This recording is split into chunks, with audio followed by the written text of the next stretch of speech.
Hi, I'm Rick, dating empleyado. Ngayon, isang owner ng small photo studio and events coverage business. I've always been in love with photography and capturing moments. It started as a hobby until it became a passion.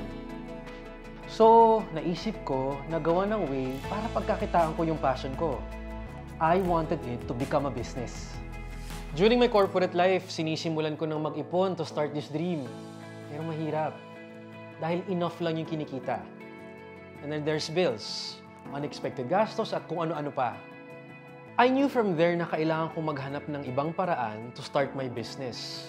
Kaya naghahanap ako online ng magandang credit card to help push start my plans. Kaso, nakakalito yung information. Good thing, nakita ko yung Money Max. Daming options at ang dali mag-compare ng cards. Makikita ko talaga kung ano ang mas best fit sa akin. Nag-apply agad ako ng credit card nung nakita ko na low interest at high rewards. Ginamit ko ito na kapital sa pagsimula ng negosyo. Feeling ko, naging parte talaga ng journey ko yung Money Max. Mas naging financially wise ako. Malaki na itulong nito kaya napalago ko ang aking negosyo. Thank you, Money Max.